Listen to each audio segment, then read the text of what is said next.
Muy buenas tardes.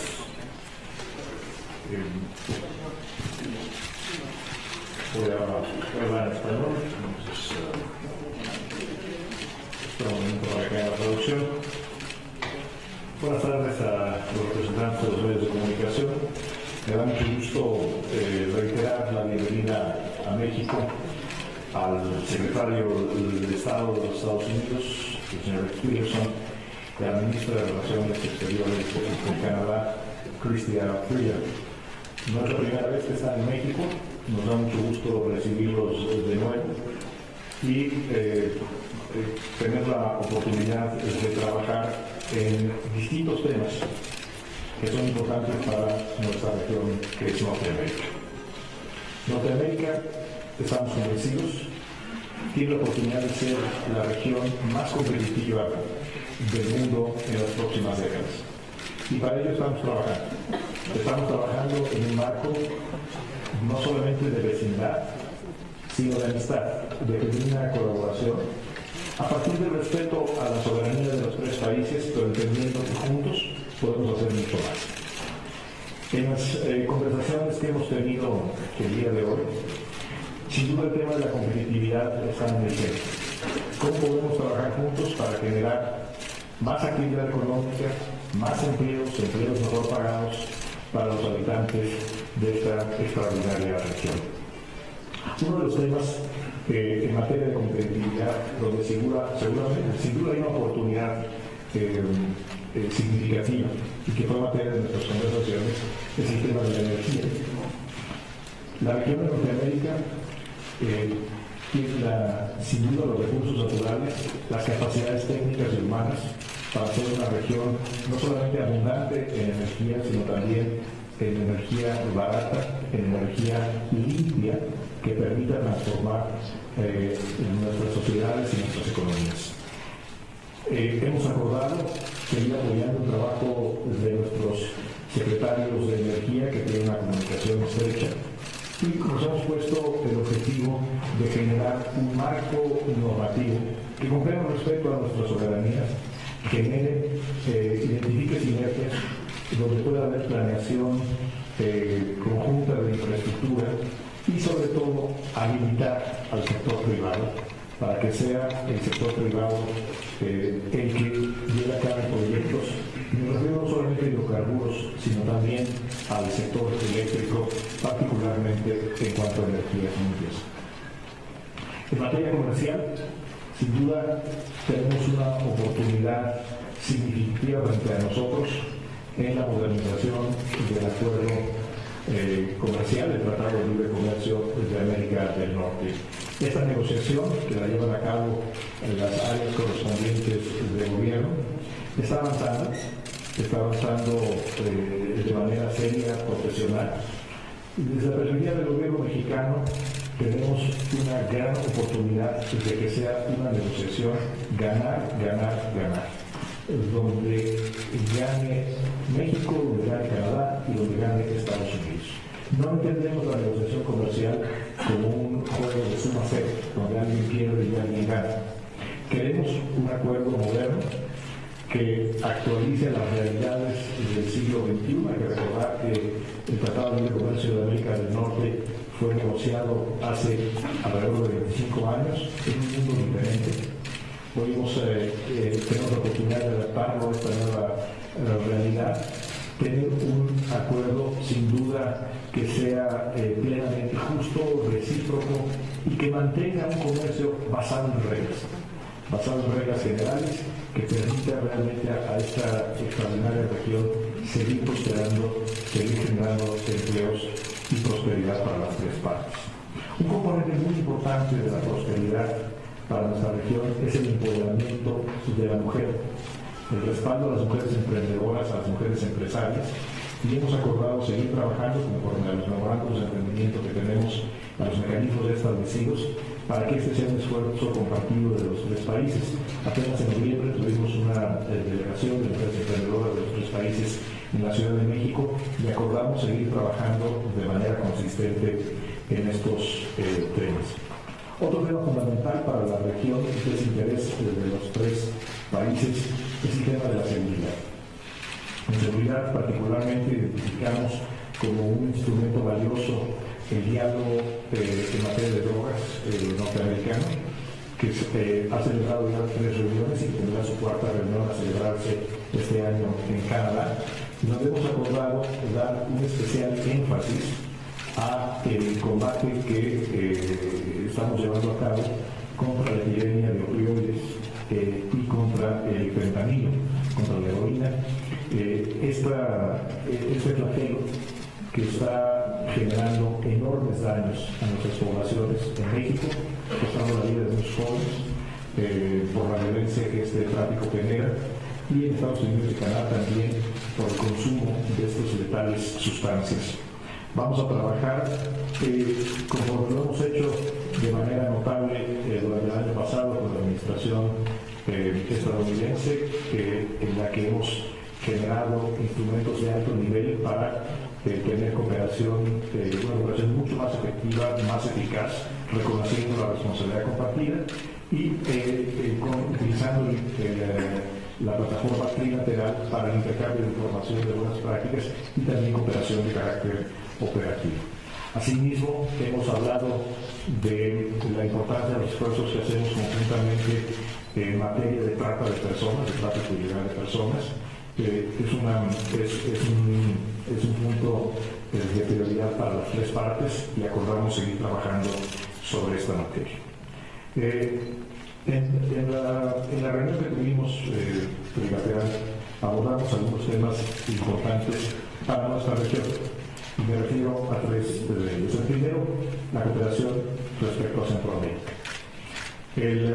A iniciativa del secretario Tillerson y del entonces secretario de Seguridad Interior John Kelly, tuvimos una importante cumbre en junio del año pasado en la ciudad de Miami sobre nuestra cooperación para Centroamérica. Una cumbre a la que asistió la ministra Freeland, que mucho agradecemos, y hemos venido desde entonces trabajando en cómo, más allá de los esfuerzos de control migratorio, de seguridad de la región, cómo podemos contribuir los 3 países para el desarrollo económico, la creación de oportunidades y la estabilidad de Centroamérica, específicamente los 3 países que integran el Triángulo Norte, Guatemala, Honduras y El Salvador. Hemos acordado seguir trabajando, hemos realizado los avances y lo que queda por hacer, y vamos a seguir haciendo de este tema un aspecto muy importante de nuestra cooperación trilateral. Lo mismo hemos acordado trabajar juntos en iniciativas de cooperación en el Caribe. El Caribe, que es una región estratégica importante que enfrenta retos muy específicos. Hablamos acerca de la cooperación, incrementar nuestros esfuerzos de cooperación compartida para construir mayor resiliencia de las islas del Caribe ante fenómenos naturales, muchos de ellos derivados del cambio climático, y también para fortalecer la seguridad energética en el Caribe. Podemos hacer muchas cosas. Tenemos cada uno de nuestros gobiernos relaciones directas con las naciones del Caribe, pero sin duda un esfuerzo concertado entre Estados Unidos, Canadá y México en esta materia puede ser enormemente eficaz.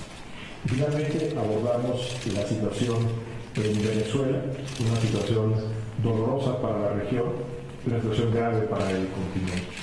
Compartimos la visión de que una de las cosas importantes que están en juego es el sistema democrático, la forma democrática de gobierno. Y como firmantes de la Carta Democrática Interamericana, instrumento que es obligatorio para los pueblos de América desde el año 2001, no podemos permanecer indiferentes ante el deterioro sistemático de la situación en Venezuela. Hemos confirmado nuestra preocupación y nuestra voluntad de seguir utilizando todos los instrumentos diplomáticos a nuestro alcance para contribuir al restablecimiento de la situación en Venezuela. He compartido con ambos ministros el papel que México jugó en el diálogo entre la posición del gobierno venezolano en República Dominicana, diálogo en el que desafortunadamente decidimos retirarnos por no ver condiciones mínimas de seriedad para su éxito. Pero esto no significa que México dejará de tener una participación activa, respetando plenamente la soberanía del pueblo venezolano. Tendrán que ser los propios venezolanos los que encuentren un camino pacífico y una solución política a esta crisis, pero México seguirá trabajando con el resto de los países de la región, por supuesto con Canadá y con Estados Unidos, sumando esfuerzos de carácter diplomático para contribuir a una solución a esta grave situación. Estos son algunos de los temas que tocamos. La relación entre México, Canadá y los Estados Unidos es una relación rica, compleja, son enormes las oportunidades y la temática es muy diversa. Yo quiero agradecer de manera significativa a la ministra Freeland y al secretario Tillerson por estar aquí, por venir a una vez más confirmar la importancia que tiene la relación entre nuestros tres países y sobre todo confirmar que Norteamérica no solamente es una oportunidad sino también es un destino compartido. Muchas gracias a ambos y nuevamente bienvenidos a México, están en su casa. Agradecemos ahora a la ministra de Asuntos Exteriores de Canadá, doña Chrystia Freeland, si nos regala unas palabras. Buenas tardes. Para comenzar, quiero agradecerles al secretario Videgaray y al resto de nuestros anfitriones mexicanos por su amable hospitalidad. Muchas gracias. En tant que partenaires continentaux, le Mexique, les États-Unis et le Canada ont beaucoup à gagner lorsque la collaboration entre nos trois pays est à son meilleur. Bien que les derniers mois aient permis aux représentants de nos pays de se rencontrer fréquemment dans le cadre des négociations de ALENA, il ne faut pas oublier que nous sommes partenaires dans de nombreux autres domaines aussi. Mexico, the United States, and Canada have long been partners, allies, neighbors, and most importantly, friends. We are brought together not only by the physical fact of our shared geography, but by the equally important fact of our shared values. The discussions we had today were very productive. Of course, we did touch on the NAFTA negotiations. From the very beginning, we in Canada have said that NAFTA must be updated and modernized to provide broader opportunity for the middle class and those working hard to join the middle class in all of our three countries. We are working hard for a deal that is innovative, forward-looking, and mutually beneficial for all three NAFTA partners. And here I will echo Secretary Videgaray and say we believe in a win-win-win outcome, and I'm very hopeful that we can get there. As part of our discussion of North American competitiveness, we had an excellent conversation about energy collaboration, and I'm hopeful that's something that we can carry forward from this meeting. We also spoke about the importance of advancing democracy in the hemisphere, most notably in Venezuela, where the political and economic crisis continues to worsen. The Maduro regime is systematically violating the human rights and fundamental freedoms of its people. We three agreed that we must do everything we can to restore democracy and relieve the unacceptable suffering of the people of Venezuela.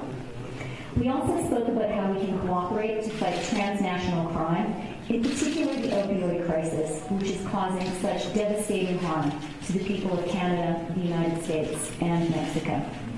Finally, we spoke about our shared commitment to the empowerment of women and girls and discussed ways we can advance that agenda together. It's always a pleasure for Canada to work with our continental partners and neighbors with whom we share so many values and interests on issues of mutual trilateral and also global concern. It's great to spend time with you, Rex, Secretary Tillerson, and thank you again, Luis, Secretary Videgaray, for hosting this great conversation. Muchas gracias, amigos. Y ahora agradecemos mucho al secretario Tillerson.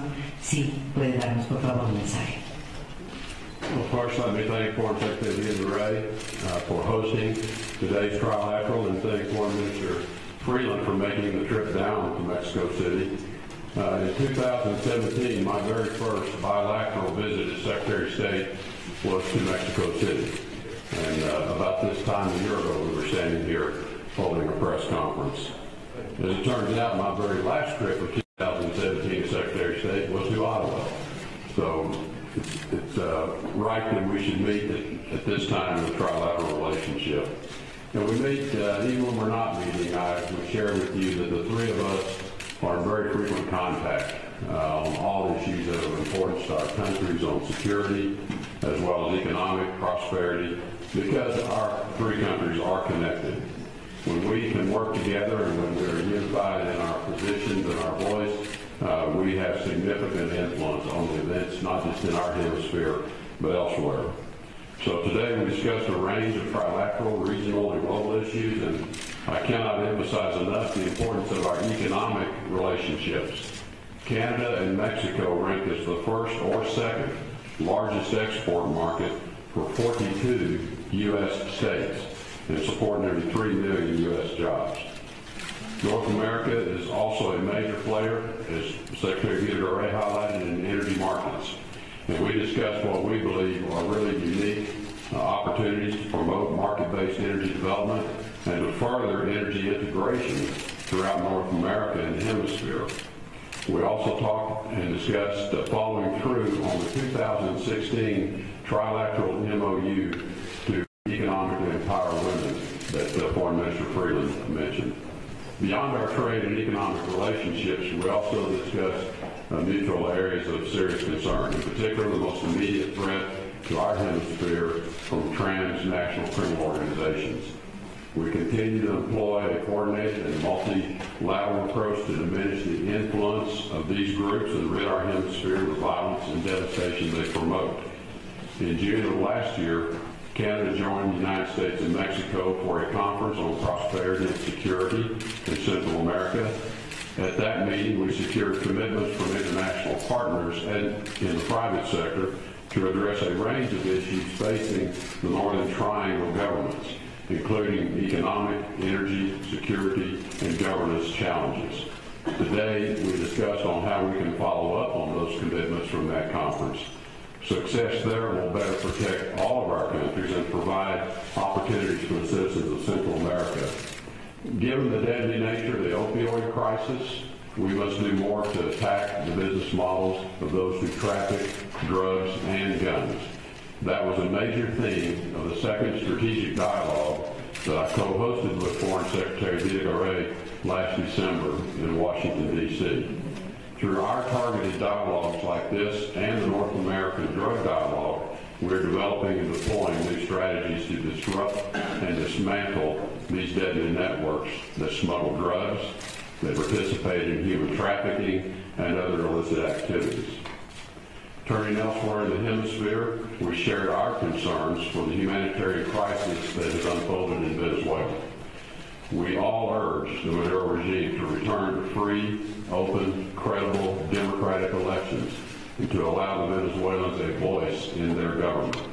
Our three countries will work with all members of the Lima Group to assist the Venezuelan people during this time of crisis. I also expressed to Foreign Minister Freeland and Foreign Secretary Villagrán how strongly I support Peru's ambitious anti-corruption agenda for the Summit of the Americas later this spring. We hope leaders throughout the hemisphere will make concrete commitments to combat corruption, strengthen the rule of law, and support economic growth and job creation. As challenges become more complex, North America and our three countries will continue to work together to find solutions. That makes meetings like we've had today extremely valuable, and it was certainly useful to me, and I appreciate the opportunity to meet with my counterparts. And thank you again for hosting, Luis. Muchas gracias al secretario Tillerson. Vamos a pasar ahora a la sesión de preguntas y respuestas. Vamos a tener una pregunta por cada uno de los países participantes. Comenzamos con México. Jorge Ramos, de Grupo Imagen, por favor.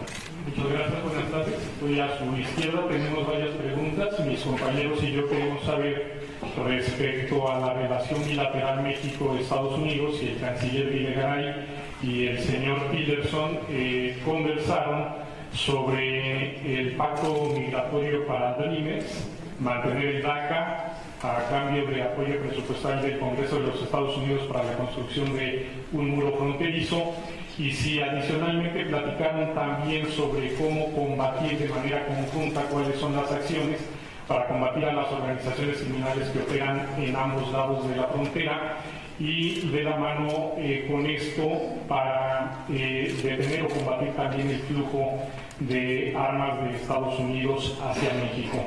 Eso por una parte. Después también me gustaría saber si en el acuerdo para tratar de regresar a la normalidad democrática en Venezuela, si existe de parte de Estados Unidos alguna intención para llevar a cabo una ofensiva militar en contra del régimen de Nicolás Maduro, y si esta acción sería respaldada por México y por Canadá. Después una pregunta para el señor Tillerson, si tiene alguna evidencia de que haya injerencia del gobierno ruso en México, como la hubo en Estados Unidos, me refiero a las elecciones en su país, y si reitera esta advertencia de que Latinoamérica y México no deberían de tener una relación tan estrecha con la propia Rusia y también con China. Y finalmente quisiera saber si ya existe algún acuerdo entre México y Estados Unidos respecto a la posibilidad de desplegar alguaciles en los vuelos transfronterizos armados para responder a cualquier situación de riesgo que se presente en estas aeronaves. Muchas gracias. Vamos a poner una regla. Si preguntas más de 3, yo solo respondo 3. Porque a ver, no tocamos el tema DACA. Lo hemos tocado en conversaciones anteriores. Con cualquier decisión de política migratoria, es una decisión soberana de los Estados Unidos de su política migratoria. Igual que México, igual que Canadá, tienen plena soberanía para decidir su política migratoria.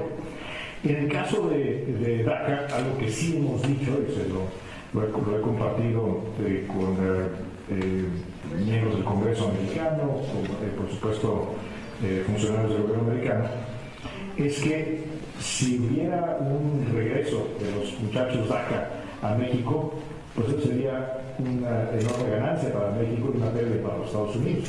Sería tal vez una de las transferencias históricas de capital humano más grandes en la historia de la humanidad. Son muchachos que llegaron jóvenes a México, que en Estados Unidos fueron educados, que tienen un expediente limpio, muchos de ellos son ingenieros, programadores, son médicos, abogados. Pues naturalmente para México el regreso de este talento pues sería sin duda una ganancia importante y por lo tanto una pérdida para los Estados Unidos. Pero esto finalmente es una decisión de los Estados Unidos y estamos muy atentos a la discusión que está ocurriendo en el Congreso para encontrar una solución al futuro de estos jóvenes. Creo que al final de cuentas lo que importa es qué quieren estos muchachos, y yo he platicado con muchos de ellos.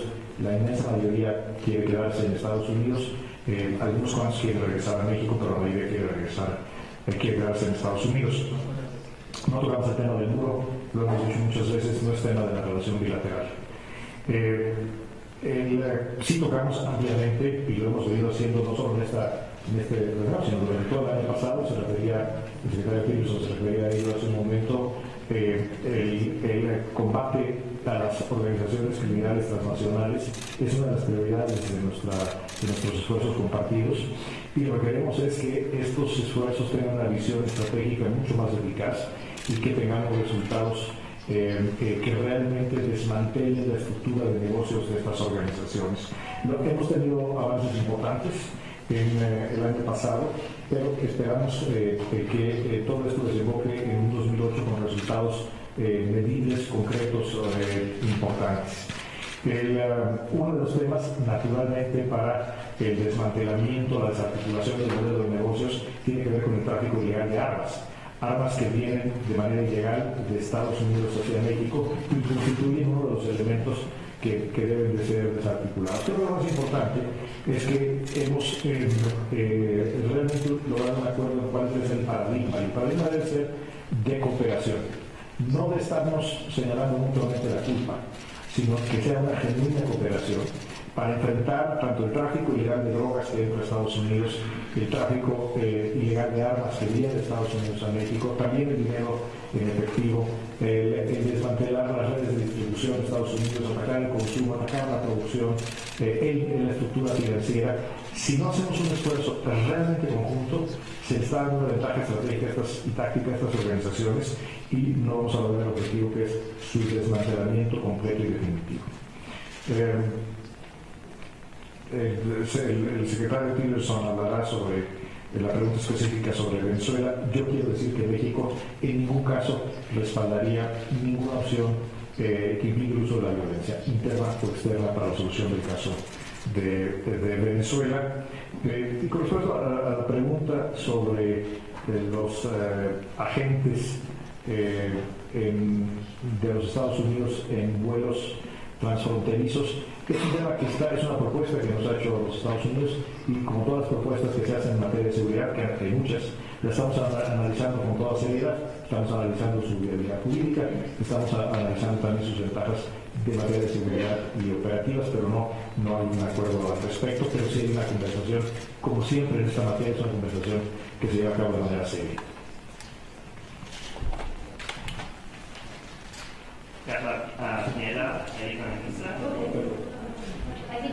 Okay, so there were several questions in there. We'll see if I can remember them all. First, with respect to DACA, President Trump has put forward a proposal to the Congress that I think addresses in a very, very important way how people should be treated and the value of people. And his proposal would remove the uncertainty for more than 1 million people that find themselves in this situation. And the President's been quite clear that he wants to see this solved, and he's called upon the Congress to solve it. So I think it is certainly his commitment to see this issue resolved once and for all and provide clarity, which is so important so that people know how to plan their lives going forward.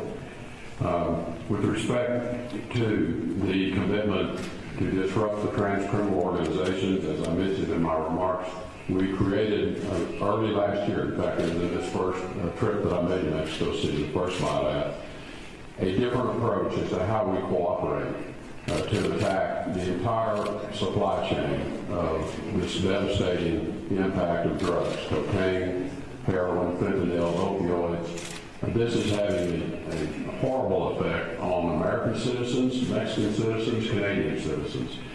And so throughout the year, we've had 2 major follow-up meetings in Washington, D.C. We had a very important working dinner last night with the Mexican military counterparts in the Navy and the Mexican Army and the Mexican Intelligence Service to discuss how we feel about the progress and what are the areas that need more attention. So this is a joint effort that is very, very active.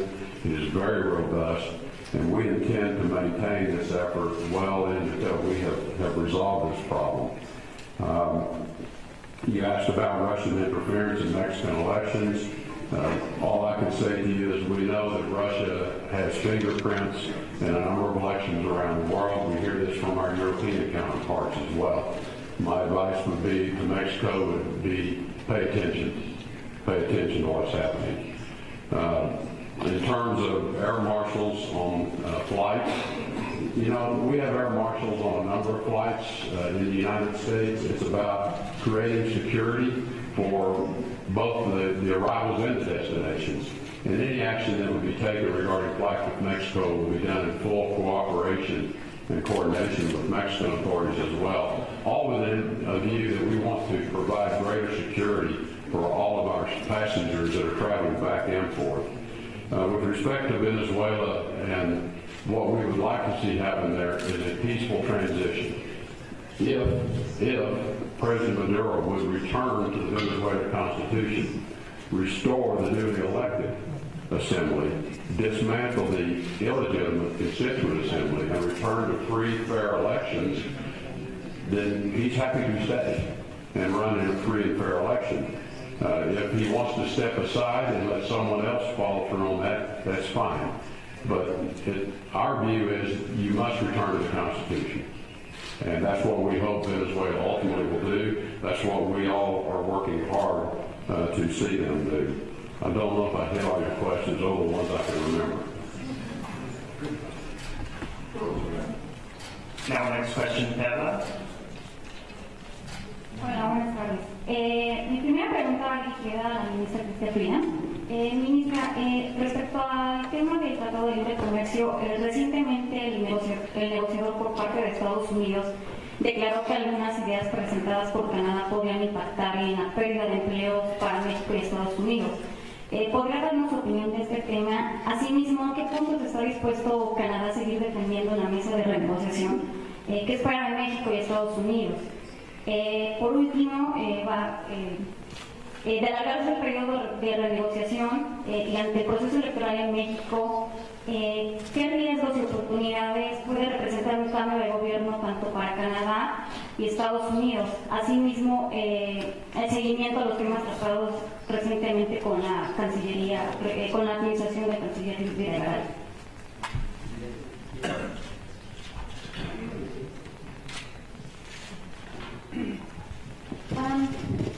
You know, as far as NAFTA goes, as actually all three of us said, all three countries are strong believers in North American competitiveness. And we really believe that this agreement, which has now been in place for almost a quarter century, has made our continent more competitive. It has created jobs and growth in Canada, the United States, and Mexico. The world has changed a lot, though, since we first negotiated NAFTA. And to give you an example, on the tracing list for cars in NAFTA today, we have cassette decks, which my children don't even know what a cassette deck is, but we don't have rear view cameras. So it is time to update this agreement, to modernize it, to make it fit for the 21st century, to make it more effective for all three countries. And that is what Canada is 100% committed to doing. We believe that that is absolutely possible, and we are working hard with a lot of goodwill. In terms of timelines, we would love to get this deal done as quickly as possible. Uncertainty is never good for business confidence. Having said that, it's a really complicated agreement, and we believe in taking the time it takes to get it right. So I think all of us are going to be working really, really hard to get it done as quickly as possible to get a good outcome for all three of our countries.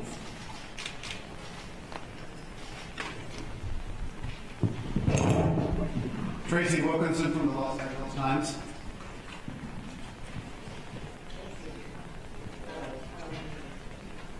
Secretary Tillerson, you spoke yesterday in Austin quite eloquently, really, about the shared values of the United States with Latin America, the need to strengthen those partnerships to build the rule of law and democratic institutions. And you also spoke really of the benefits of immigration, all the passports of different colors that we have.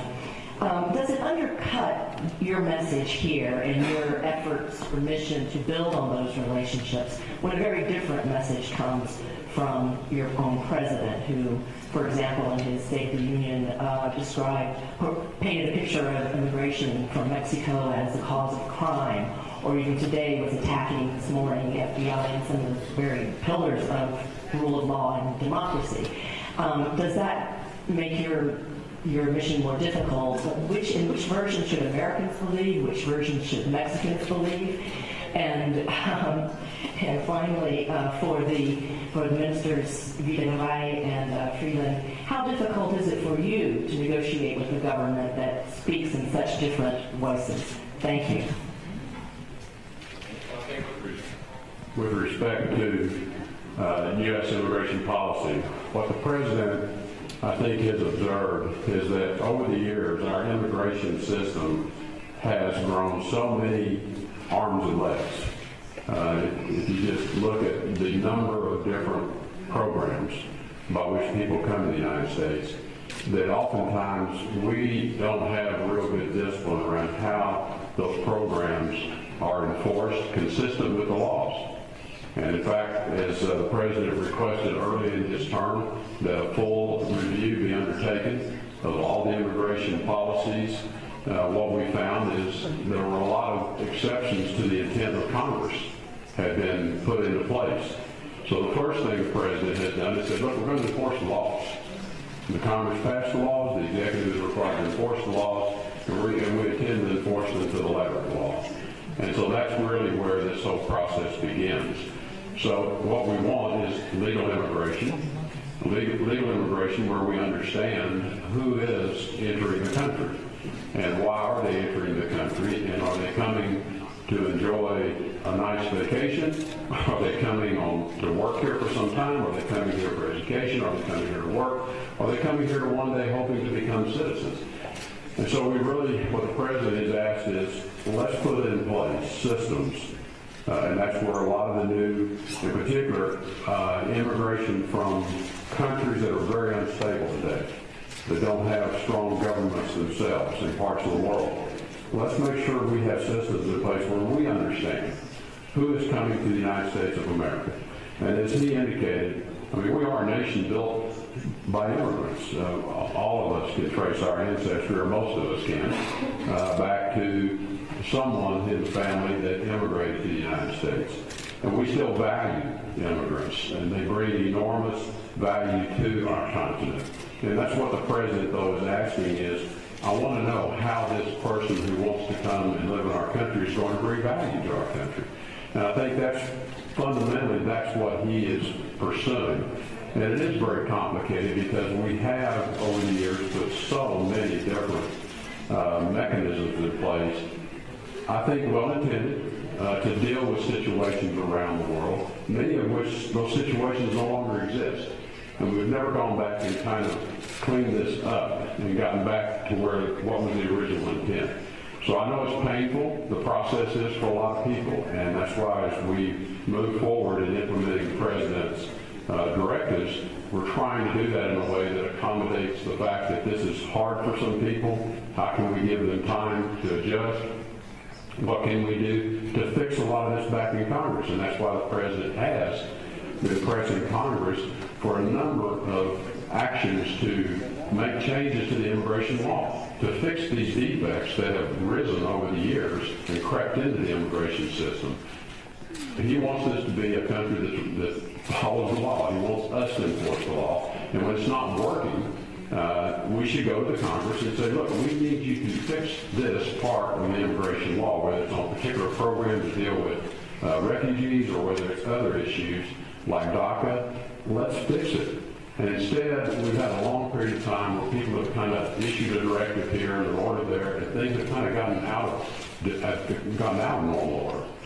So my message, that could be my message to people trying to understand what the President's doing with immigration is, let's have it very clear what the rules are. Let's enforce those rules. And then people that desire to come to the United States know exactly what the pathway is to get here, and they will have certainty when they arrive. Because we have so many people living in the country today that immigrated, and they're living under a huge cloud of uncertainty.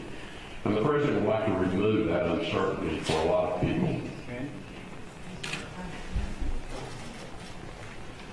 Since the question was in English, I'll answer in English.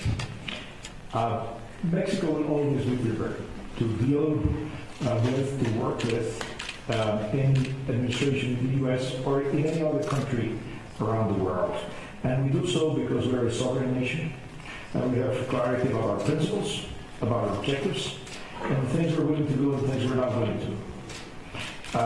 With the Trump administration, we've committed to have a very close communication, and that has proven to be a tremendous benefit to the relationship. I think that in many ways, the relationship today is more fluid. It's closer than it was with previous administrations, which might be surprising to some people, but that's a fact of life. And I want to highlight the role and the leadership of Secretary Tillerson, who's been instrumental to achieving this and to bring our countries closer. Yes, we do have some differences, as every other country does. But we've been working very closely. We've achieved substantial things, and we're looking into the future. This is a relationship about opportunities and about other things that we can do together. and we're working well, we're working close, and we're about results. And so I think the Canadian view is very similar. Canada has been negotiating with the United States for as long as we've been a country. We feel we know you guys pretty well. In fact, we probably spend a lot more time thinking about you than you spend thinking about us. We're okay with that. When it comes to the current administration, the President's counterpart is, of course, my Prime Minister. And I've been with my Prime Minister at a number of bilateral meetings. And I know that the two leaders have a very strong mutual respect for one another. And I would say they also really get along. As for my U.S. counterparts, Luis and I are being embarrassed you, Rex, but it is a true pleasure working with Secretary Tillerson. He is a tremendous friend and partner for Canada, and an incredibly important voice in maintaining the rules-based international order. And it's been a real privilege for me to work with him on issues ranging from peace and security on the North Korean Peninsula. We recently co-hosted a summit in Vancouver on this issue. He was brave enough to come to Ottawa in December. That shows true friendship. And I am grateful both to Secretary Tillerson and to Secretary Vidagoray that we three continental partners were able to have a really good meeting here today. Muchas gracias y solo los invitamos finalmente para la toma de la fotografía, agradeciendo a los secretarios y sus comitivas su asistencia. Muchas gracias.